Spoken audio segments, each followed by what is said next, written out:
हाँ जी बेटे, ਆਪਾਂ ਅੱਜ ਨਵੀਂ ਵੀਡੀਓ ਦੇ ਵਿੱਚ ਜਿਹੜਾ ਡਿਸਕਸ ਕਰਨ ਜਾ ਰਹੇ ਹਾਂ ਚੈਪਟਰ ਆਪਣੀ ਪੁਰਾਣੀ ਚੱਲ ਰਹੀ ਸੀਰੀਜ਼ ਜਿਹੜੇ ਕਿ ਆਪਾਂ ਵਪਾਰਕ ਆਰਗੇਨਾਈਜੇਸ਼ਨਸ ਬਿਜ਼ਨਸ ਆਰਗੇਨਾਈਜੇਸ਼ਨਸ ਦੀਆਂ ਅਲੱਗ-ਅਲੱਗ ਫਾਰਮਸ ਡਿਸਕਸ ਕਰ ਰਹੇ ਹਾਂ, ਜਿਹਦੇ ਵਿੱਚ ਸਭ ਤੋਂ ਪਹਿਲਾਂ ਆਪਾਂ ਕੀਤਾ ਸੋਲ ਪ੍ਰੋਪਰਾਈਟਰਸ਼ਿਪ ਅਤੇ ਉਸ ਤੋਂ ਬਾਅਦ ਆਪਾਂ ਕੀਤਾ ਪਾਰਟਨਰਸ਼ਿਪ ਫਰਮ। ਉਸ ਤੋਂ ਬਾਅਦ ਹੁਣ ਜਿਹੜਾ ਨਵਾਂ ਅੱਜ ਆਪਾਂ ਟੌਪਿਕ ਕਰਨ ਜਾ ਰਹੇ ਹਾਂ, ਜਿਹੜਾ ਕਿ ਤੁਹਾਡਾ 6ਵਾਂ ਚੈਪਟਰ ਹੈ, that is Hindu undivided family business. ਯਾਨੀ ਪੰਜਾਬੀ ਦੇ ਵਿੱਚ ਜੇ ਆਪਾਂ ਕਹਿ ਲਈਏ ਤਾਂ ਹਿੰਦੂ ਅਣਵੰਡਿਆ ਪਰਿਵਾਰਕ ਵਪਾਰ। ਜਿਵੇਂ ਆਮ ਤੌਰ 'ਤੇ ਤੁਸੀਂ ਵੇਖਿਆ ਹੋਵੇਗਾ ਵੀ ਪੁਸ਼ਤੈਨੀ ਵਪਾਰ ਜਿਹੜੇ ਬਿਜ਼ਨਸ ਦੇ ਚੱਲਦੇ ਨੇ, ਜਿਹੜੇ ਤੁਸੀਂ ਅਲੱਗ-ਅਲੱਗ ਫਾਰਮਸ ਆਫ ਬਿਜ਼ਨਸ ਦੇ ਵਿੱਚ ਤੁਸੀਂ ਜੇ ਸ਼ਹਿਰਾਂ ਦੇ ਵਿੱਚ ਜਾ ਕੇ ਵੇਖੋ ਤਾਂ ਕਈ ਵਪਾਰ ਪੀੜ੍ਹੀ ਦਰ ਪੀੜ੍ਹੀ ਚੱਲ ਰਹੇ ਨੇ। ਯਾਨੀ ਪਹਿਲਾਂ ਉਹਨਾਂ ਦਾ ਉਹ ਦਾਦਾ ਵਪਾਰ ਕਰਦਾ ਸੀ, ਫਿਰ ਉਸ ਤੋਂ ਬਾਅਦ ਉਹਦੇ ਮੁੰਡੇ ਕਰਨ ਲੱਗ ਗਏ, ਫਿਰ ਉਸ ਤੋਂ ਬਾਅਦ ਉਹਦੇ ਪੋਤਰੇ ਕਰਨ ਲੱਗ ਗਏ। ਯਾਨੀ ਪੀੜ੍ਹੀ ਦਰ ਪੀੜ੍ਹੀ ਇਹ ਵਪਾਰ ਚੱਲਦਾ ਰਹਿੰਦਾ ਹੈ ਉਸ ਪਰਿਵਾਰ ਦੇ ਦੁਆਰਾ। ਔਰ ਇਸ ਤਰ੍ਹਾਂ ਦੀ ਜਿਹੜੀ ਵਪਾਰਕ ਸੰਗਠਨਾਂ ਦੀ ਜਿਹੜੀ ਇਹ ਕਿਸਮ ਹੈ, ਇਹਨੂੰ ਆਪਾਂ ਕਹਿੰਦੇ ਹਾਂ ਹਿੰਦੂ ਅਨਡਿਵਾਈਡਡ ਫੈਮਿਲੀ ਬਿਜ਼ਨਸ। ਜਿਵੇਂ ਕਿ ਆਪਾਂ ਨੂੰ ਪਿੰਡਾਂ ਵਿੱਚ ਰਹਿਣ ਵਾਲੇ ਬੱਚਿਆਂ ਨੂੰ ਜਾਂ ਸ਼ਹਿਰਾਂ ਵਾਲਿਆਂ ਨੂੰ ਵੀ ਇਹ ਗੱਲ ਦਾ ਪਤਾ ਹੋਏਗਾ, ਜਿਵੇਂ ਪ੍ਰੋਪਰਟੀ ਦੇ ਵਿੱਚ ਚੱਲਦਾ ਵੀ ਜਿਵੇਂ 100 ਕਿੱਲਾ ਮੰਨ ਲਓ ਕਿਸੇ ਦੀ ਜ਼ਮੀਨ ਹੁੰਦੀ ਹੈ ਦਾਦੇ ਦੀ, ਅਗਰ ਦਾਦੇ ਦੀ ਜ਼ਮੀਨ ਅੱਗੇ ਉਹਦੇ 4 ਪੁੱਤਰ ਨੇ, ਮੰਨ ਲਓ 4 ਪੁੱਤਰਾਂ 'ਚ ਵੰਡੀ ਜਾਂਦੀ ਹੈ। ਯਾਨੀ ਉਹਦੇ ਜਿਹੜੇ ਪੁੱਤਰ ਹੁੰਦੇ ਨੇ ਉਹ ਉਸ ਦੇ ਵਾਰਸ ਹੁੰਦੇ ਨੇ, ਅਤੇ ਇਸੇ ਤਰ੍ਹਾਂ ਹੈਗਾ ਉਹਨਾਂ ਦੇ ਬੱਚੇ ਜਿਹੜੇ ਨੇ ਉਹ ਉਹਨਾਂ ਦੇ ਵਾਰਸ ਹੁੰਦੇ ਨੇ। ਅੱਜ ਕੱਲ੍ਹ ਜਿਹੜਾ ਕਾਨੂੰਨ ਹੈ ਉਹਦੇ ਮੁਤਾਬਕ ਜਿਹੜਾ 2005 ਦੇ ਵਿੱਚ ਹਿੰਦੂ ਉੱਤਰਾਧਿਕਾਰ ਐਕਟ ਨਵਾਂ ਜਿਹੜਾ ਹੋਂਦ 'ਚ ਆਇਆ, ਉਹਦੇ ਅਕੋਰਡਿੰਗ ਕੁੜੀਆਂ ਵੀ ਜਿਹੜੀਆਂ, ਲੜਕੀਆਂ ਵੀ ਜਿਹੜੀਆਂ, ਉਹ ਪਰਿਵਾਰ ਦੇ ਹਰ ਐਸਟ ਦੀਆਂ, ਜੋ ਪਰਿਵਾਰ ਦੀ ਸਾਰੀ ਪ੍ਰੋਪਰਟੀ ਹੁੰਦੀ ਹੈ ਉਹਦੀ ਵਾਰਸ ਹੁੰਦੀਆਂ ਨੇ। ਆਪਾਂ ਸਿਰਫ ਇੱਥੇ ਜਿਹੜੀ ਗੱਲ ਕਰਨੀ ਹੈ ਇਹ ਸਿਰਫ ਆਪਾਂ ਬਿਜ਼ਨਸ ਦੀ ਕਰਨੀ ਹੈ। ਤਾਂ ਬਿਜ਼ਨਸ ਦੇ ਵਿੱਚ ਉਸ ਵੱਡੇ ਪਰਿਵਾਰ ਦਾ ਜਿਹੜਾ ਪੁਸ਼ਤੈਨੀ ਵਪਾਰ ਹੁੰਦਾ ਹੈ ਉਸ ਨੂੰ ਅੱਗੇ ਉਹਦੇ ਬੱਚੇ ਸਾਂਭਦੇ ਹਨ, ਉਹ ਉਹਦੇ ਮੈਂਬਰ ਹੁੰਦੇ ਹਨ, ਉਹ ਉਹਦੇ ਵਾਰਸ ਹੁੰਦੇ ਹਨ। ਇਸੇ ਤਰ੍ਹਾਂ ਇਹ ਇੱਕ ਐਸੇ ਵਪਾਰ ਦੀ ਕਿਸਮ ਹੈ ਜਿਹੜਾ ਆਮ ਤੌਰ 'ਤੇ ਚੱਲਦਾ ਹੈ, ਜਿਹੜਾ ਪੀੜ੍ਹੀ ਦਰ ਪੀੜ੍ਹੀ ਚੱਲਦਾ ਜਾਂਦਾ ਹੈ, ਔਰ ਸਾਰੇ ਪਰਿਵਾਰ ਦੇ ਮੈਂਬਰ ਹੀ ਇਸ ਦੇ ਕਾਨੂੰਨੀ ਤੌਰ ਦੇ ਉੱਪਰ ਹੱਕਦਾਰ ਹੁੰਦੇ ਹਨ। ਤਾਂ ਜੇ ਆਪਾਂ ਇਹਦੀ ਡੈਫੀਨੇਸ਼ਨ ਦੀ ਗੱਲ ਕਰੀਏ ਤਾਂ ਬੇਟੇ ਡੈਫੀਨੇਸ਼ਨ ਆਪਾਂ ਜਦੋਂ ਲਿਖਾਂਗੇ ਤਾਂ ਕੀ ਡੈਫੀਨੇਸ਼ਨ ਬਣ ਜਾਏਗੀ? ਹਿੰਦੂ ਅਨਡਿਵਾਈਡਡ ਫੈਮਿਲੀ ਬਿਜ਼ਨਸ ਵਪਾਰਕ ਆਰਗੇਨਾਈਜੇਸ਼ਨ ਦੀ ਉਹ ਕਿਸਮ ਹੈ ਜੋ ਹਿੰਦੂ ਕਾਨੂੰਨ ਦੇ ਅਨੁਸਾਰ ਹੋਂਦ ਵਿੱਚ ਆਉਂਦੀ ਹੈ। ਇਸ ਦੀ ਆਪਣੇ ਉਹਨਾਂ ਮੈਂਬਰਾਂ ਜੋ ਕਿ ਇਸ ਦਾ ਨਿਰਮਾਣ ਕਰਦੇ ਹਨ ਉਸ ਤੋਂ ਕੋਈ ਵੱਖ ਅਤੇ ਕਾਨੂੰਨੀ ਇਕਾਈ ਦੇ ਰੂਪ ਵਿੱਚ ਹੋਂਦ ਨਹੀਂ ਹੁੰਦੀ। ਇਸ ਦਾ ਮੈਂਬਰ ਕੋਈ ਖਾਸ ਵਿਸ਼ੇਸ਼ ਸਥਿਤੀਆਂ ਨੂੰ ਛੱਡ ਕੇ ਕੋਈ ਵੀ ਬਾਹਰੀ ਵਿਅਕਤੀ ਮੈਂਬਰ ਨਹੀਂ ਹੋ ਸਕਦਾ। ਯਾਨੀ ਜਿਹੜੇ ਬੱਚੇ ਉਸ ਪਰਿਵਾਰ 'ਚ ਜਨਮ ਲੈਂਦੇ ਹਨ, ਜਨਮ ਦੇ ਨਾਲ ਹੀ ਉਹਨਾਂ ਨੂੰ ਇਸ ਬਿਜ਼ਨਸ ਦੇ ਵਿੱਚ ਕਾਨੂੰਨੀ ਅਧਿਕਾਰ ਪ੍ਰਾਪਤ ਹੋ ਜਾਂਦਾ ਹੈ। ਯਾਨੀ ਇਸ ਫਰਮ ਦੇ ਵਿੱਚ ਮੈਂਬਰਸ਼ਿਪ ਜਾਂ ਤਾਂ ਜਨਮ ਦੇ ਆਧਾਰ 'ਤੇ ਹੋ ਸਕਦੀ ਹੈ ਜਾਂ ਫਿਰ ਕੋਈ ਪੁਰਸ਼ ਮੈਂਬਰ ਵਿਆਹ ਕਰਕੇ ਇਸ ਦੀ ਪ੍ਰੋਪਰਟੀ ਦੇ ਵਿੱਚ, ਇਸ ਬਿਜ਼ਨਸ ਦੇ ਵਿੱਚ ਹਿੱਸੇਦਾਰ ਬਣ ਸਕਦਾ ਹੈ, ਜਾਂ ਕੋਈ ਇਸਤਰੀ ਇਸ ਪਰਿਵਾਰ ਦੇ ਵਿੱਚ ਵਿਆਹ ਕਰਵਾ ਕੇ ਆ ਗਈ ਹੈ ਤਾਂ ਉਹ ਇਸ ਦੀ ਹਿੱਸੇਦਾਰ ਬਣ ਜਾਂਦੀ ਹੈ। ਯਾਨੀ ਇਹਦੇ ਤੋਂ ਇਲਾਵਾ ਕੋਈ ਬਾਹਰੀ ਵਿਅਕਤੀ ਇਸ ਹਿੰਦੂ ਫੈਮਿਲੀ ਬਿਜ਼ਨਸ ਦੇ ਵਿੱਚ ਹੱਕਦਾਰ ਨਹੀਂ ਬਣ ਸਕਦਾ। ਜਿਹੜਾ ਪਰਿਵਾਰ ਦਾ ਮੁਖੀ ਹੁੰਦਾ ਹੈ ਉਹਦੇ ਵਾਸਤੇ ਇੱਕ ਖਾਸ ਜਿਹੜਾ ਕਿ ਉਸ ਬਿਜ਼ਨਸ ਦੇ ਸਾਰੇ ਫੈਸਲੇ ਲੈਂਦਾ ਹੈ, ਉਸ ਨੂੰ ਬੇਟੇ ਕਰਤਾ ਜਾਂ ਪ੍ਰਬੰਧਕ ਕਿਹਾ ਜਾਂਦਾ ਹੈ। ਉਹੀ ਪੂਰੇ ਬਿਜ਼ਨਸ ਦੀ ਸਾਰੀ ਵਾਗਡੋਰ ਉਸ ਦੇ ਹੱਥ 'ਚ ਹੁੰਦੀ ਹੈ। ਉਹ ਦੂਸਰੇ ਮੈਂਬਰਾਂ ਨਾਲ ਵਿਚਾਰ ਵਟਾਂਦਰਾ ਕਰਕੇ ਪਰਿਵਾਰਕ ਵਪਾਰ ਨੂੰ ਚਲਾਉਂਦਾ ਹੈ। ਅੰਤਮ ਫੈਸਲਾ ਉਸ ਦਾ ਹੀ ਹੁੰਦਾ ਹੈ। ਕਰਤਾ ਦੀਆਂ ਸ਼ਕਤੀਆਂ ਅਸੀਮਤ ਹੁੰਦੀਆਂ ਹਨ। ਉਹ ਪਰਿਵਾਰ ਦੇ ਦੂਸਰੇ ਮੈਂਬਰਾਂ ਵੱਲੋਂ ਇੱਕ ਮੁਖੀ ਦੇ ਤੌਰ 'ਤੇ ਕਾਰਜ ਕਰਦਾ ਹੈ, ਕਰਤਾ। ਤਾਂ ਯਾਨੀ ਮੇਨ ਜਿਹੜਾ ਪ੍ਰਬੰਧਕ ਹੁੰਦਾ ਹੈ, ਜਿਹੜਾ ਮੁਖੀ ਹੁੰਦਾ ਹੈ, ਉਹ ਕਰਤਾ ਜਿਹੜਾ ਹੁੰਦਾ ਹੈ ਉਹ ਹੀ ਇਸ ਸਾਰੇ ਪ੍ਰਬੰਧ ਨੂੰ ਚਲਾਉਣ ਵਾਲਾ ਹੁੰਦਾ ਹੈ। ਹਾਂ, ਬਾਕੀਆਂ ਨਾਲੋਂ ਰਾਏ ਕਰ ਸਕਦਾ ਹੈ, ਪਰ ਅੰਤਮ ਫੈਸਲੇ ਉਸੇ ਦੇ ਹੀ ਹੁੰਦੇ ਹਨ। ਹਿੰਦੂ ਕਾਨੂੰਨੀ ਵਿਚਾਰਧਾਰਾ ਦੇ ਅਨੁਸਾਰ ਆਪਣੇ ਦੇਸ਼ ਦੇ ਵਿੱਚ ਦੋ ਤਰ੍ਹਾਂ ਦੇ ਸਿਸਟਮ ਚੱਲਦੇ ਹਨ, ਜਿਸ ਨੂੰ ਬੇਟੇ ਸਮਝਣਾ ਬਹੁਤ ਜ਼ਰੂਰੀ ਹੈ। ਇੱਕ ਹੈ ਮਿਤਾਕਸ਼ਰ, ਇੰਗਲਿਸ਼ ਦੇ ਵਿੱਚ ਕਹਿੰਦੇ ਮਿਤਾਕਸ਼ਰਾ, ਤੇ ਦੂਸਰਾ ਹੈ ਦਇਆ ਬਾਗਾ। ਯਾਨੀ ਇਸ ਪਰਿਵਾਰ ਦਾ ਹਿੱਸੇਦਾਰ ਬਣਨ ਵਾਸਤੇ ਇਹ ਦੋ ਤਰ੍ਹਾਂ ਦੇ ਨਾਲ ਇਸ ਪਰਿਵਾਰ ਦੀ ਬਿਜ਼ਨਸ ਦੇ ਵਿੱਚ ਆਪਾਂ ਹਿੱਸੇਦਾਰ ਬਣ ਸਕਦੇ ਹਾਂ। ਇਹਦੇ ਬਾਰੇ ਪ੍ਰਸ਼ਨ ਵੀ ਅਕਸਰ ਆਉਂਦਾ ਹੈ ਵੀ ਮਿਤਾਕਸ਼ਰਾ ਦਾ ਕਨਸੈਪਟ ਕੀ ਹੈ ਜਾਂ ਦਇਆ ਭਾਗਾ ਦਾ ਕਨਸੈਪਟ ਕੀ ਹੈ, ਔਰ ਬੱਚੇ ਅਕਸਰ ਕਨਫਿਊਜ਼ ਹੁੰਦੇ ਹਨ। ਇੱਕ ਗੱਲ ਬੇਟੇ ਮੋਟੀ ਮੋਟੀ ਪਹਿਲਾਂ ਇਹ ਸਮਝ ਲਓ, ਇਹ ਆਪਣੇ ਜਿਹੜੇ ਸਾਰੇ ਦੇਸ਼ ਦੇ ਵਿੱਚ ਇਹ ਜਿਹੜਾ ਵਪਾਰ ਹੈ ਇਹ ਅੱਗੇ ਇਹਦੇ ਕੌਣ ਕੌਣ ਮੈਂਬਰ ਬਣ ਸਕਦੇ ਹਨ, ਇਹਦੇ ਨਾਲ ਇਹ ਸੰਬੰਧਿਤ ਹੈ। ਜਿਹੜਾ ਮਿਤਾਕਸ਼ਰਾ ਸਿਸਟਮ ਹੈ, ਆਪਣੇ ਸਿਰਫ ਦੋ ਸਟੇਟਾਂ ਆਪਣੇ ਇੰਡੀਆ ਦੀਆਂ, ਉਹਨਾਂ ਨੂੰ ਛੱਡ ਕੇ ਬਾਕੀ ਸਾਰੇ ਇੰਡੀਆ ਦੇ ਵਿੱਚ ਇਹ ਮਿਤਾਕਸ਼ਰਾ ਸਿਸਟਮ ਚੱਲਦਾ ਹੈ। ਔਰ ਜਿਹੜਾ ਦਇਆ ਬਾਗਾ ਸਿਸਟਮ ਹੈ ਉਹ ਸਿਰਫ ਦੋ ਸਟੇਟਾਂ ਅਸਾਮ ਅਤੇ ਬੰਗਾਲ, ਯਾਨੀ ਪੱਛਮੀ ਬੰਗਾਲ ਤੇ ਅਸਾਮ ਦੇ ਵਿੱਚ ਦਇਆ ਬਾਗਾ ਸਿਸਟਮ ਚੱਲਦਾ ਹੈ, ਔਰ ਬਾਕੀ ਸਾਰੇ ਦੇਸ਼ ਦੇ ਵਿੱਚ ਕਿਹੜਾ ਸਿਸਟਮ ਚੱਲਦਾ ਹੈ? ਮਿਤਾਕਸ਼ਰਾ। ਹੁਣ ਅੱਗੇ ਗੱਲ ਆਉਂਦੀ ਹੈ ਮਿਤਾਕਸ਼ਰਾ ਹੈ ਕੀ, ਮਿਤਾਕਸ਼ਰਾ ਸਿਸਟਮ ਹੈ ਕੀ। ਯਾਨੀ ਮਿਤਾਕਸ਼ਰਾ ਵਿਧੀ ਜਿਹੜੀ ਅਸਾਮ ਅਤੇ ਬੰਗਾਲ ਨੂੰ ਛੱਡ ਕੇ ਸਾਰੇ ਭਾਰਤ ਦੇ ਵਿੱਚ, ਸਾਰੇ ਭਾਰਤ ਦੇ ਬਾਕੀ ਸਾਰੇ ਰਾਜਾਂ ਦੇ ਵਿੱਚ ਲਾਗੂ ਹੈ, ਜਿਵੇਂ ਕਿ ਆਪਣੇ ਪੰਜਾਬ ਦੇ ਵਿੱਚ ਵੀ ਇਹ ਲਾਗੂ ਹੈ। ਮਿਤਾਕਸ਼ਰਾ ਵਿਧੀ ਦੇ ਅਨੁਸਾਰ ਜਿਹੜੀ ਇਹ ਜੁਆਇੰਟ ਹਿੰਦੂ ਫੈਮਿਲੀ ਬਿਜ਼ਨਸ ਹੈ, ਇਸ ਦੀ ਸੰਪत्ति ਵਿੱਚ ਪੁੱਤਰ ਦਾ ਜਨਮ ਤੋਂ ਹੀ ਅਧਿਕਾਰ ਹੋ ਜਾਂਦਾ ਹੈ। ਹੁਣ ਜਿਹੜਾ 2005 ਦੇ ਵਿੱਚ ਕਾਨੂੰਨ ਬਣਿਆ ਹੈ, ਇਹਦੇ ਵਿੱਚ ਧੀਆਂ ਦਾ ਵੀ ਬਰਾਬਰ ਦਾ ਅਧਿਕਾਰ ਬਣ ਗਿਆ ਹੈ। ਯਾਨੀ ਜਨਮ ਲੈਣ ਦੇ ਨਾਲ ਹੀ ਪੁੱਤਰਾਂ ਅਤੇ ਧੀਆਂ ਦਾ ਜਿਹੜਾ ਅਧਿਕਾਰ ਹੈ ਉਸ ਸੰਪत्ति ਦੇ ਵਿੱਚ, ਉਸ ਬਿਜ਼ਨਸ ਦੇ ਵਿੱਚ ਬਰਾਬਰ ਦਾ ਅਧਿਕਾਰ ਬਣ ਜਾਂਦਾ ਹੈ। ਜਿਹੜੇ ਪੁੱਤਰ ਧੀਆਂ ਜਨਮ ਲੈਂਦੇ ਹਨ ਉਹਨਾਂ ਨੂੰ ਬੇਟੇ ਕੋ ਪਾਰਟਨਰਸ ਜਾਂ ਪੰਜਾਬੀ ਦੇ ਵਿੱਚ ਸਹਿ ਸਮਾਸ਼ੀ ਕਿਹਾ ਜਾਂਦਾ ਹੈ। ਤੇ ਉਹ ਸਾਰੇ ਹੀ ਜਿਹੜੇ ਸਹਿ ਸਮਾਸ਼ੀ ਜਾਂ ਕੋ ਪਾਰਟਨਰ ਹੁੰਦੇ ਹਨ ਉਹ ਵਿਰਾਸਤੀ ਸੰਪत्ति ਦੇ ਹੱਕਦਾਰ ਹੋ ਜਾਂਦੇ ਹਨ, ਪਰ ਉਹਨਾਂ ਦੀਆਂ ਜਿਹੜੀਆਂ ਲਾਇਬਿਲਟੀਜ਼ ਨੇ ਉਸ ਬਿਜ਼ਨਸ ਤੱਕ ਹੀ ਸੀਮਤ ਹੁੰਦੀਆਂ ਨੇ। ਯਾਨੀ ਉਹਨਾਂ ਦੀ ਲਾਇਬਿਲਟੀ ਲਿਮਟਿਡ ਹੁੰਦੀ ਹੈ, ਅਨਲਿਮਟਿਡ ਨਹੀਂ ਹੁੰਦੀ। ਜਿਹੜਾ ਕਰਤਾ ਹੁੰਦਾ ਹੈ, ਜਿਹੜਾ ਮੁੱਖ ਪ੍ਰਬੰਧਕ ਹੁੰਦਾ ਹੈ, ਜਿਹਨੂੰ ਆਪਾਂ ਕਰਤਾ ਕਹਿੰਦੇ ਹਾਂ, ਉਸ ਦੀ ਜਿਹੜੀ ਲਾਇਬਿਲਟੀ ਹੈ ਉਹ ਅਨਲਿਮਟਿਡ ਹੁੰਦੀ ਹੈ, ਬਾਕੀ ਸਾਰਿਆਂ ਦੀ ਲਾਇਬਿਲਟੀ ਲਿਮਟਿਡ ਹੁੰਦੀ ਹੈ।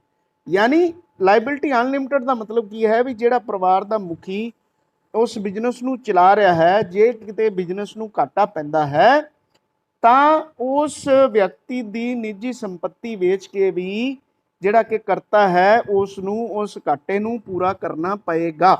ਪਰ ਜਿਹੜੇ ਕਿ ਕੋ ਪਾਰਟਨਰਸ ਨੇ ਉਹਨਾਂ ਦੀ ਜਿਹੜੀ ਕੋਈ ਵੱਖਰੀ ਕਿਸੇ ਦੀ ਨਿੱਜੀ ਸੰਪत्ति ਹੈ ਉਸ ਨੂੰ ਆਪਾਂ ਹੱਥ ਨਹੀਂ ਲਗਾ ਸਕਦੇ, ਉਸ ਨੂੰ ਕਰਜ਼ੇ ਦੇ ਰੂਪ ਵਿੱਚ ਆਪਾਂ ਲੈ ਨਹੀਂ ਸਕਦੇ, ਉਹਨਾਂ ਦੇ ਹੱਕ ਸੀਮਤ ਹੁੰਦੇ ਹਨ। ਹਾਂ, ਉਹਦਾ ਜਿਹੜਾ ਉਸ ਬਿਜ਼ਨਸ ਦੇ ਵਿੱਚ ਹਿੱਸਾ ਹੈ ਉਹ ਤਾਂ ਉਸ ਨੂੰ ਦੇਣਾ ਹੀ ਪਏਗਾ ਜੇ ਕਰਜ਼ਾ ਬਿਜ਼ਨਸ ਦੇ ਉੱਪਰ ਆ ਗਿਆ ਹੈ, ਪਰ ਉਸ ਦੀ ਨਿੱਜੀ ਸੰਪत्ति ਨੂੰ ਕੋਈ ਵੀ ਹੱਥ ਨਹੀਂ ਲਗਾ ਸਕਦਾ ਜੇ ਕੋਈ ਉਹਦੀ ਹੋਰ ਇਸ ਬਿਜ਼ਨਸ ਤੋਂ ਇਲਾਵਾ ਸੰਪत्ति ਹੈ। ਤਾਂ ਯਾਨੀ ਕੋ ਪਾਰਟਨਰਸ ਦੀ ਜਿਹੜੀ ਲਾਇਬਿਲਟੀ ਉਹ ਲਿਮਟਿਡ ਹੁੰਦੀ ਹੈ, ਔਰ ਜਿਹੜਾ ਕਰਤਾ ਹੁੰਦਾ ਹੈ, ਜਿਹੜਾ ਮੁੱਖ ਪ੍ਰਬੰਧਕ ਹੁੰਦਾ ਹੈ, ਉਹਦੀ ਲਾਇਬਿਲਟੀ ਅਨਲਿਮਟਿਡ ਹੁੰਦੀ ਹੈ। ਇਹ ਜਿਹੜਾ ਹੈ ਹਿੰਦੂ ਕਾਨੂੰਨ ਦੇ ਅਨੁਸਾਰ ਇਸ ਨੂੰ ਸਰਕਾਰ ਦੇ ਜਿਹੜੇ ਐਕਟ ਨੇ ਉਹਦੇ ਵਿੱਚ ਹਿੰਦੂ ਲਾਅ ਦੇ ਅਨੁਸਾਰ, ਇਸ ਕਰਕੇ ਬੇਟੇ ਇਹਨੂੰ ਹਿੰਦੂ ਲਾਅ ਦੇ ਅਨੁਸਾਰ ਹੁੰਦਾ ਹੈ, ਇਸ ਕਰਕੇ ਇਹਨੂੰ Hindu law undivided family business ਕਹਿੰਦੇ ਹਾਂ, ਜਿਹੜਾ ਕਿ ਹਿੰਦੂ ਐਕਟ ਦੇ ਅਕੋਰਡਿੰਗ ਹੋਣ ਵਿੱਚ ਆਉਂਦਾ ਹੈ। ਇਹ ਨਹੀਂ ਵੀ ਕੋਈ ਸਿੱਖ ਪਰਿਵਾਰ ਕਰਦਾ ਹੈ ਜਾਂ ਕੋਈ ਈਸਾਈ ਕਰਦਾ ਹੈ ਜਾਂ ਮੁਸਲਮਾਨ ਕਰਦਾ ਹੈ, ਸਭ ਤੇ ਇਹੀ ਐਕਟ ਹੀ ਲਾਗੂ ਹੁੰਦਾ ਹੈ। ਹਿੰਦੂ ਸ਼ਬਦ ਜਿਹੜਾ ਹੈ ਹਿੰਦੂ ਧਰਮ ਤੋਂ ਨਹੀਂ ਲਿਆ ਗਿਆ, ਹਿੰਦੂ ਐਕਟ ਯਾਨੀ ਹਿੰਦੁਸਤਾਨ ਦਾ ਜਿਹੜਾ ਐਕਟ ਹੈ, ਹਿੰਦੁਸਤਾਨ ਦਾ ਜਿਹੜਾ ਕਾਨੂੰਨ ਹੈ ਜਿਹਨੂੰ ਆਪਾਂ ਹਿੰਦੂ ਐਕਟ ਦੇ ਨਾਂ ਨਾਲ ਜਾਣਦੇ ਹਾਂ, ਉਹਦੇ ਅਕੋਰਡਿੰਗ, ਉਸ ਕਾਨੂੰਨ ਦੇ ਅਕੋਰਡਿੰਗ ਇਹ ਚੱਲਦਾ ਹੈ। ਤਾਂ ਹਿੰਦੂ ਐਕਟ ਦੇ ਅਨੁਸਾਰ ਅਗਲੀਆਂ 3 ਪੀੜ੍ਹੀਆਂ ਨੂੰ ਉਸ ਬਿਜ਼ਨਸ ਦੇ ਵਿੱਚ ਜਾਂ ਉਸ ਸੰਪत्ति ਦੇ ਵਿੱਚ ਜਨਮ ਤੋਂ ਹੀ ਆਟੋਮੈਟਿਕਲੀ ਅਧਿਕਾਰ ਪ੍ਰਾਪਤ ਹੋ ਜਾਂਦਾ ਹੈ। ਇਸ ਨੂੰ ਆਪਾਂ ਮਿਤਾਕਸ਼ਰ ਵਿਚਾਰਧਾਰਾ, ਮਿਤਾਕਸ਼ਰਾ ਇੰਗਲਿਸ਼ ਦੇ ਵਿੱਚ ਮਿਤਾਕਸ਼ਰਾ ਕਹਿੰਦੇ ਹਾਂ, ਔਰ ਪੰਜਾਬੀ ਦੇ ਵਿੱਚ ਆਪਾਂ ਇਹਨੂੰ ਮਿਤਾਕਸ਼ਰ ਵਿਚਾਰਧਾਰਾ ਕਹਿੰਦੇ ਹਾਂ। ਹੁਣ ਅੱਗੇ ਬੇਟੇ ਆਪਾਂ ਕਰਦੇ ਹਾਂ ਦਇਆ ਭਾਗਾ, ਜਿਹੜੀ ਕਿ ਕਿੱਥੇ ਚੱਲਦੀ ਹੈ? ਅਸਾਮ ਅਤੇ ਪੱਛਮੀ ਬੰਗਾਲ ਦੇ ਵਿੱਚ। ਯਾਨੀ ਕਿ ਅਸਾਮ ਅਤੇ ਪੱਛਮੀ ਬੰਗਾਲ ਵਿੱਚ ਐਵੇਂ ਨਹੀਂ ਚੱਲਦਾ, ਅਸਾਮ ਅਤੇ ਪੱਛਮੀ ਬੰਗਾਲ ਦੇ ਵਿੱਚ ਐਵੇਂ ਬਿਲਕੁਲ ਨਹੀਂ ਚੱਲਦਾ। ਯਾਨੀ ਜੇ ਉਸ ਉੱਥੋਂ ਦੇ ਵਿੱਚ ਜਿਹੜਾ ਮੁੱਖ ਪ੍ਰਬੰਧਕ ਹੁੰਦਾ ਹੈ, ਸਾਰੇ ਅਧਿਕਾਰ ਔਰ ਸਾਰੇ ਮਾਲਕੀ ਅਧਿਕਾਰ ਉਸ ਦੇ ਕੋਲ ਹੀ ਸੀਮਤ ਹੁੰਦੇ ਹਨ। ਯਾਨੀ ਜੇ ਉਸ ਦੇ ਪਰਿਵਾਰ ਦੇ ਵਿੱਚ ਬੱਚਿਆਂ ਨੇ ਜਨਮ ਲਿਆ ਹੈ ਤਾਂ ਜਨਮ ਲੈਂਦਿਆਂ ਸਾਰ ਹੀ ਉਹ ਉਸ ਪ੍ਰਾਪਰਟੀ ਦੇ, ਉਸ ਵਿਰਾਸਤ ਦੇ ਹੱਕਦਾਰ ਨਹੀਂ ਬਣ ਜਾਂਦੇ। ਇਹ ਉਸ ਵਿਅਕਤੀ ਤੇ ਡਿਪੈਂਡ ਕਰਦਾ ਹੈ ਜਿਸ ਦੀ ਕਿ ਉਹ ਸਾਰੀ ਪ੍ਰਾਪਰਟੀ ਹੈ, ਉਹ ਆਦੇ ਬੱਚਿਆਂ ਨੂੰ ਦੇਵੇ ਜਾਂ ਨਾ ਦੇਵੇ। ਹਾਂ, ਉਸ ਦੇ ਖਤਮ ਹੋ ਜਾਣ ਤੋਂ ਬਾਅਦ, ਮਰਨ ਤੋਂ ਬਾਅਦ ਫਿਰ ਲੜਕੀਆਂ ਅਤੇ ਲੜਕਿਆਂ ਦਾ ਬਰਾਬਰ ਅਧਿਕਾਰ ਹੁੰਦਾ ਹੈ। ਹਾਂ, ਜੇ ਜਨਮ ਦੇ ਸਮੇਂ ਜੇ ਉਹ ਵਿਅਕਤੀ ਆਪਣੇ ਜੀਂਦੇ ਜੀ ਕਿਸੇ ਨੂੰ ਆਪਣੀ ਪ੍ਰਾਪਰਟੀ ਦੇ ਵਿੱਚ ਹੱਕਦਾਰ ਬਣਾ ਜਾਂਦਾ ਹੈ ਤਾਂ ਉਸ ਦੇ ਬੱਚੇ ਉਸ ਨੂੰ ਕਲੇਮ ਨਹੀਂ ਕਰ ਸਕਦੇ, ਕਿਉਂਕਿ ਉਹ ਅਸਾਮ ਅਤੇ ਬੰਗਾਲ ਰਾਜ ਦੇ ਵਿੱਚ ਇਸ ਤਰ੍ਹਾਂ ਦੀ ਵਿਚਾਰਧਾਰਾ ਚੱਲਦੀ ਹੈ। ਯਾਨੀ 1956 ਤੱਕ ਪਰਿਵਾਰਕ ਸੰਪत्ति ਵਿੱਚ ਇਸਤਰੀ ਮੈਂਬਰਾਂ ਦਾ ਕੋਈ ਅਧਿਕਾਰ ਨਹੀਂ ਹੁੰਦਾ ਸੀ, ਪਰੰਤੂ ਹਿੰਦੂ ਉੱਤਰਾਧਿਕਾਰ ਐਕਟ 1956 ਨੇ ਕੁਝ ਸੋਧਾਂ ਕੀਤੀਆਂ ਗਈਆਂ। ਹੁਣ ਪੁਰਸ਼ ਮੈਂਬਰਾਂ ਦੀ ਮੌਤ ਤੋਂ ਬਾਅਦ ਇਸਤਰੀ ਮੈਂਬਰ ਵੀ ਇਸ ਦਾ ਹਿੱਸਾ ਪ੍ਰਾਪਤ ਕਰ ਸਕਦੇ ਹਨ। ਤਾਂ ਬੇਟੇ ਇਸ ਤਰ੍ਹਾਂ ਦੀਆਂ 2 ਤਰ੍ਹਾਂ ਦੀਆਂ ਵਿਚਾਰਧਾਰਾਵਾਂ ਜਿਹੜੀਆਂ ਨੇ ਉਹ ਚੱਲਦੀਆਂ ਨੇ, ਮਿਤਾਕਸ਼ਰਾ ਤੇ ਦਇਆਭਾਗ। ਮਿਤਾਕਸ਼ਰਾ ਚੱਲਦਾ ਹੈ ਸਾਰੇ ਇੰਡੀਆ ਦੇ ਵਿੱਚ, ਅਸਾਮ ਤੇ ਬੰਗਾਲ ਨੂੰ ਛੱਡ ਕੇ, ਤੇ ਅਸਾਮ ਤੇ ਬੰਗਾਲ ਦੇ ਵਿੱਚ ਦਇਆਭਾਗਾ ਸਿਸਟਮ ਚੱਲਦਾ ਹੈ। ਯਾਨੀ ਇਹ ਦੋਵੇਂ ਸਿਸਟਮ ਤੁਸੀਂ ਹੁਣ ਚੰਗੀ ਤਰ੍ਹਾਂ ਪੜ੍ਹ ਲੈਣੇ ਹਨ ਤਾਂ ਕਿ ਤੁਹਾਨੂੰ ਇਸ ਦੇ ਉੱਤੇ ਜੇ ਪ੍ਰਸ਼ਨ ਪੁੱਛਿਆ ਜਾਵੇ ਤਾਂ ਤੁਹਾਨੂੰ ਇਸ ਦੇ ਬਾਰੇ ਪਤਾ ਲੱਗ ਜਾਵੇ। ਤਾਂ ਇਸ ਟੌਪਿਕ ਦੇ ਵਿੱਚ ਬੇਟੇ ਆਪਾਂ ਇੱਕ ਤਾਂ ਹੁਣ ਇਸ ਦੀਆਂ ਵਿਸ਼ੇਸ਼ਤਾਵਾਂ ਕਰਾਂਗੇ, ਯਾਨੀ ਫੀਚਰਸ ਕਰਾਂਗੇ, features of Hindu undivided law family, ਤੇ ਉਸ ਤੋਂ ਬਾਅਦ ਇਸ ਤਰ੍ਹਾਂ ਦੇ ਬਿਜ਼ਨਸ ਦੇ ਲਾਭ ਔਰ ਇਸ ਤਰ੍ਹਾਂ ਦੇ ਬਿਜ਼ਨਸ ਦੀਆਂ ਹਾਨੀਆਂ, ਔਰ ਨਾਲ ਇਸ ਤੋਂ ਬਾਅਦ ਆਪਾਂ ਕਰਾਂਗੇ ਸਾਂਝੇਦਾਰੀ, ਜਿਹੜਾ ਅਕਸਰ ਪ੍ਰਸ਼ਨ ਬਣਦਾ, ਸਾਂਝੇਦਾਰੀ ਯਾਨੀ ਪਾਰਟਨਰਸ਼ਿਪ ਫਰਮ, ਤੇ ਇਸ ਫਰਮ ਦੇ ਵਿੱਚ ਦੋਵਾਂ ਦੇ ਵਿੱਚ ਅੰਤਰ ਕੀ ਹੈ, ਉਹਦੇ ਬਾਰੇ ਆਪਾਂ ਬਾਅਦ ਚ ਡਿਸਕਸ ਕਰਦੇ ਹਾਂ। ਤਾਂ ਇਹਦੇ ਫੀਚਰਸ ਦੇ ਬਾਰੇ ਜਿਹੜਾ ਪਹਿਲਾ ਪੁਆਇੰਟ ਹੈ, ਹਿੰਦੂ ਕਾਨੂੰਨ ਦੁਆਰਾ ਇਸ ਨੂੰ ਨਿਯੰਤਰਿਤ ਕੀਤਾ ਜਾਂਦਾ ਹੈ। ਉਹੀ ਹਿੰਦੂ ਵਿਧੀ ਹੈ। 2 ਤਰ੍ਹਾਂ ਦੀਆਂ ਵਿਧੀਆਂ ਹਨ, ਮਿਤਾਕਸ਼ਰ ਤੇ ਦਇਆਭਾਗਾ। ਉਸ ਵਿਧੀ ਦੇ ਅਨੁਸਾਰ ਇਸ ਦੇ ਮੈਂਬਰਾਂ ਦੇ ਯਾਨੀ ਕਰਤਾ ਦੇ ਔਰ ਕੋ ਪਰਸਨਰਸ ਦੇ ਅਧਿਕਾਰ ਮਿਲਦੇ ਹਨ। ਦੇਣਦਾਰੀ ਦੇ ਬਾਰੇ ਮੈਂ ਤੁਹਾਨੂੰ ਦੱਸ ਚੁੱਕਿਆ ਆਲਰੇਡੀ। ਦੇਣਦਾਰੀ ਜਿਹੜੀ ਕਰਤਾ ਦੀ ਹੈ ਉਹ ਅਨਲਿਮਿਟਿਡ ਹੁੰਦੀ ਹੈ, ਤੇ ਉਸ ਨੂੰ ਜੇ ਬਿਜ਼ਨਸ ਦੇ ਵਿੱਚ ਘਾਟਾ ਪੈਂਦਾ ਹੈ ਤਾਂ ਕਰਜ਼ ਦੀ ਭਰਪਾਈ ਲਈ ਉਸ ਦੁਆਰਾ ਕਮਾਈ ਹੋਈ ਕੋਈ ਵੀ ਹੋਰ ਨਿੱਜੀ ਸੰਪत्ति ਹੈ ਉਹਨੂੰ ਵੀ ਬੈਂਕ ਜਾਂ ਗਵਰਨਮੈਂਟ ਜ਼ਬਤ ਕਰ ਸਕਦੀ ਹੈ। ਪਰ ਜਿਹੜੇ ਕੋ ਪਰਸਨਰਸ ਹੁੰਦੇ ਨੇ, ਸਹਿ ਸਮਾਸੀ ਮੈਂਬਰ ਹੁੰਦੇ ਨੇ, ਯਾਨੀ ਪਰਿਵਾਰ ਦੇ ਦੂਜੇ ਮੈਂਬਰ ਹੁੰਦੇ ਨੇ, ਕਰਤਾ ਤੋਂ ਇਲਾਵਾ ਉਹਨਾਂ ਦੀ ਜਿਹੜੀ ਨਿੱਜੀ ਕੋਈ ਹੋਰ ਪ੍ਰਾਪਰਟੀ ਹੈ ਉਹਨਾਂ ਦੀ ਜਿਹੜੀ ਹੈ ਜ਼ਬਤੀ ਨਹੀਂ ਕੀਤੀ ਜਾ ਸਕਦੀ। ਉਹਨਾਂ ਦੇ ਅਧਿਕਾਰ ਸਿਰਫ ਉਸ ਬਿਜ਼ਨਸ ਤੱਕ ਹੀ ਸੀਮਤ ਹੁੰਦੇ ਹਨ। ਹੁਣ ਇਹਦੀ ਮੈਂਬਰਸ਼ਿਪ ਕੌਣ ਲੈ ਸਕਦਾ ਹੈ?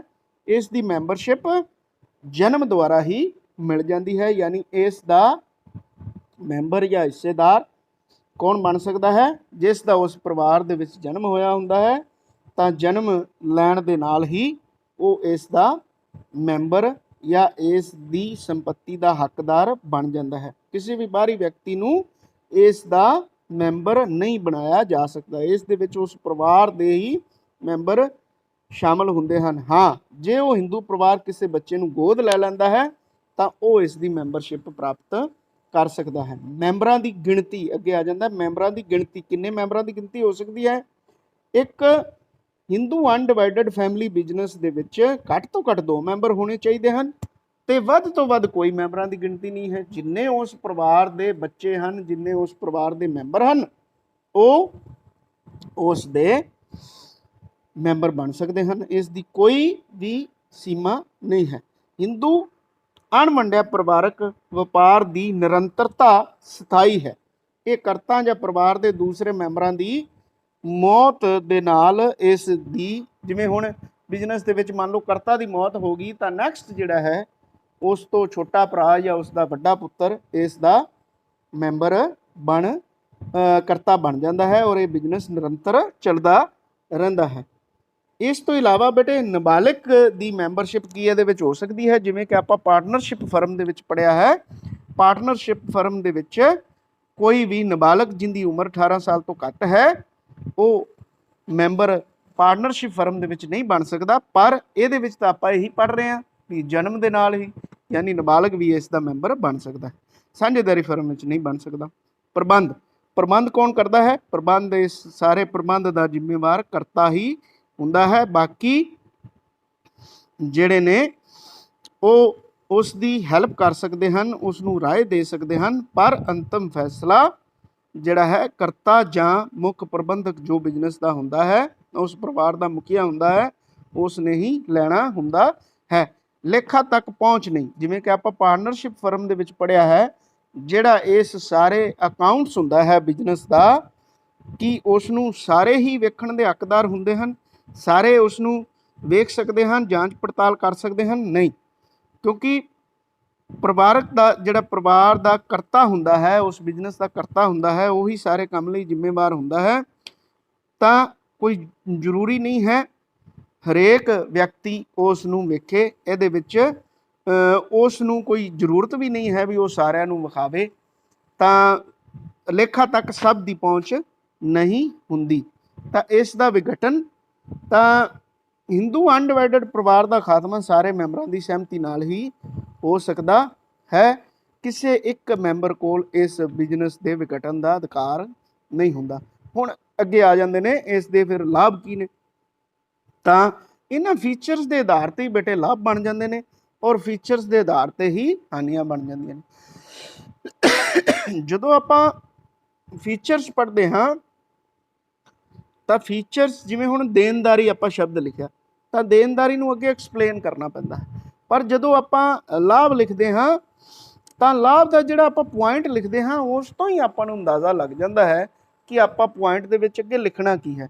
ਜਿਵੇਂ ਕਿ ਆਪਾਂ ਲਿਖਣਾ ਹੈ ਤੁਰੰਤ ਨਿਰਣਾ, ਯਾਨੀ ਇਸ ਬਿਜ਼ਨਸ ਦੇ ਵਿੱਚ ਕੁਇਕ ਡਿਸੀਜਨ ਲੈਣਾ ਬੜਾ ਸੌਖਾ ਹੈ, ਕਿਉਂਕਿ ਇੱਕ ਹੀ ਵਿਅਕਤੀ ਨੇ ਬਹੁਤੇ ਡਿਸੀਜਨ ਲੈਣੇ ਨੇ, ਜਿਹੜਾ ਕਿ ਉਹਦਾ ਮਾਲਕ ਹੈ, ਜਿਹੜਾ ਕਿ ਉਹਦਾ ਕਰਤਾ ਹੈ। ਇਸ ਕਰਕੇ ਉਹ ਕੁਇਕ ਡਿਸੀਜਨ ਲੈ ਸਕਦਾ ਹੈ। ਵਪਾਰ ਦੀ ਚੋਣ ਵਿੱਚ ਸੁਤੰਤਰਤਾ, ਕਿਉਂਕਿ ਵਪਾਰ ਦੀ ਚੋਣ ਕਰਤਾ ਨੂੰ ਪੂਰਨ ਆਜ਼ਾਦੀ ਹੁੰਦੀ ਹੈ।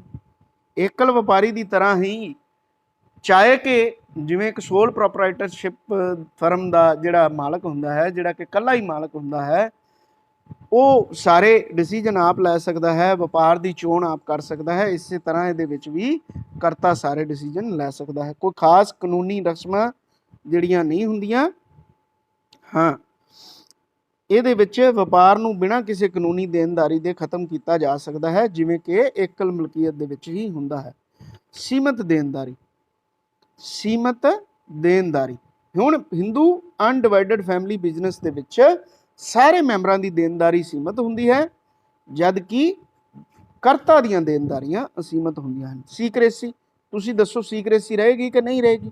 ਕਿਉਂਕਿ ਕਰਤਾ ਨੇ ਸਾਰੇ ਅਧਿਕਾਰ ਸਾਰੇ ਕਰਤਾ ਕੋਲ ਨੇ, ਜੋ ਉਹਨੇ ਡਿਸੀਜਨ ਲੈਣਾ ਹੈ ਵਪਾਰ ਦੇ ਵਿੱਚ, ਉਹਨੇ ਕਿਹਨੂੰ ਦੇਣਾ ਹੈ, ਕਿਹਦੇ ਕੋਲੋਂ ਲੈਣਾ ਹੈ, ਕੀ ਮਾਲ ਲਿਆਣਾ ਹੈ, ਕੀ ਨਹੀਂ ਲਿਆਣਾ, ਕਿਹੜਾ ਮਾਲ ਕਿੰਨੇ ਤੇ ਖਰੀਦਾ ਹੈ, ਸਭ ਚੀਜ਼ ਦੀ ਸੀਕ੍ਰੇਸੀ ਉਹਦੇ ਕੋਲੇ ਹੁੰਦੀ ਹੈ।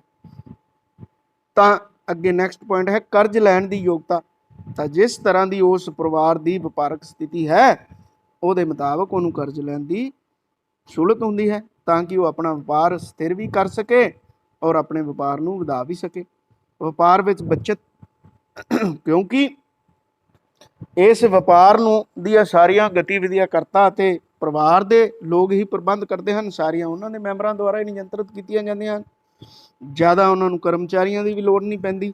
ਇਸ ਕਰਕੇ ਉਹ ਵਪਾਰ ਨੂੰ ਬੜੀ ਸਮਝਦਾਰੀ ਨਾਲ ਚਲਾ ਕੇ ਬਚਤ ਵੀ ਕਰ ਸਕਦੇ ਹਨ।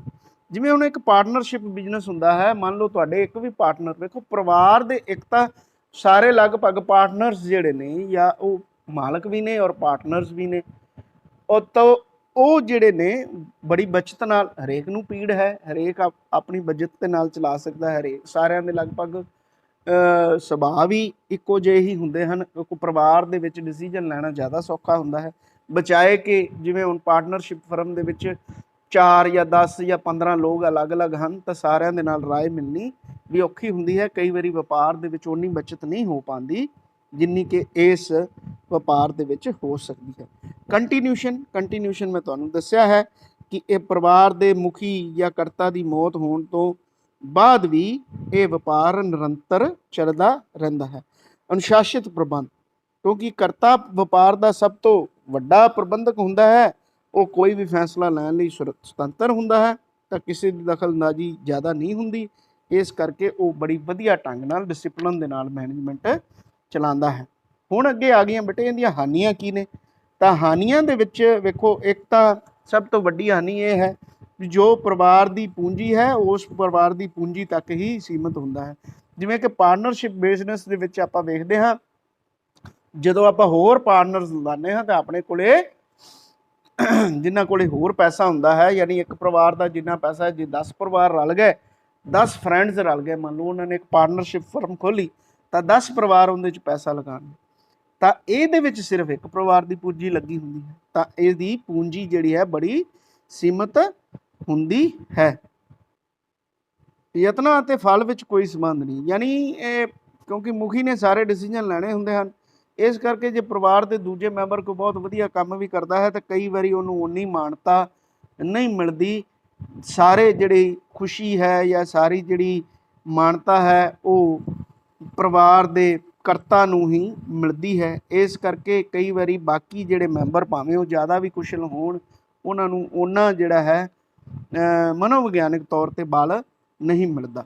ਸੀਮਿਤ ਸੰਚਾਲਨ ਯੋਗਤਾ, ਯਾਨੀ ਲਿਮਟਡ ਮੈਨੇਜੀਰੀਅਲ ਸਕਿੱਲ। ਵੇਖੋ ਜਦੋਂ ਇੱਕ ਵਿਅਕਤੀ, ਇੱਕ ਪਰਿਵਾਰ ਜਿਹੜਾ ਕਿਸੇ ਵੀ ਬਿਜ਼ਨਸ ਨੂੰ ਚਲਾਉਂਦਾ ਹੈ, ਦੇਖੋ ਪਾਰਟਨਰਸ਼ਿਪ ਫਰਮ ਦੇ ਨਾਲ ਜੇ ਇਹਦਾ ਕੰਪੈਰੀਜ਼ਨ ਕਰੀਏ ਤਾਂ ਵੇਖੋ ਇੱਕ ਵਿਅਕਤੀ ਜਾਂ ਇੱਕ ਪਰਿਵਾਰ ਦੀ ਜਿਹੜੀ ਕੰਮ ਕਰਨ ਦੀ ਯੋਗਤਾ ਹੈ ਉਹ ਬੜੀ ਸੀਮਿਤ ਹੁੰਦੀ ਹੈ, ਪਰ ਜੇ ਬਹੁਤ ਜ਼ਿਆਦਾ ਲੋਕ ਬਾਹਰ ਦੇ ਪਰਿਵਾਰਾਂ ਦੇ ਹੋਰ ਪਾਰਟਨਰਸ ਹੋਣ ਤਾਂ ਹਰੇਕ ਦੀ ਆਪਣੇ ਆਪਣੇ ਗੁਣ ਹੁੰਦੇ ਹਨ, ਆਪਣੀ ਆਪਣੀ ਸਮਰੱਥਾ ਹੁੰਦੀ ਹੈ, ਉਸ ਦੇ ਨਾਲ ਆਪਾਂ ਬਿਜ਼ਨਸ ਨੂੰ ਵਧਾਉਣ ਦੀਆਂ ਸਮਰੱਥਾਵਾਂ ਹਰੇਕ ਦੇ ਵਿੱਚ ਜ਼ਿਆਦਾ ਹੁੰਦੀਆਂ ਹਨ। ਤਾਂ ਇਸ ਤਰ੍ਹਾਂ ਆਪਾਂ ਕਹਿ ਸਕਦੇ ਹਾਂ ਕਿ ਸੀਮਿਤ ਸੰਚਾਲਨ ਯੋਗਤਾ ਦੇ ਨਾਲ ਹੀ ਇਹ ਪੁਸ਼ਤੈਨੀ ਬਿਜ਼ਨਸ ਜਿਹੜੇ ਨੇ ਉਹ ਚੱਲਦੇ ਹਨ। ਕਈ ਵਾਰੀ ਸੰਦੇਹ ਦੀ ਸਿਚੁਏਸ਼ਨ ਯਾਨੀ ਸਸਪੀਸ਼ਨ ਬਣ ਜਾਂਦੀ ਹੈ।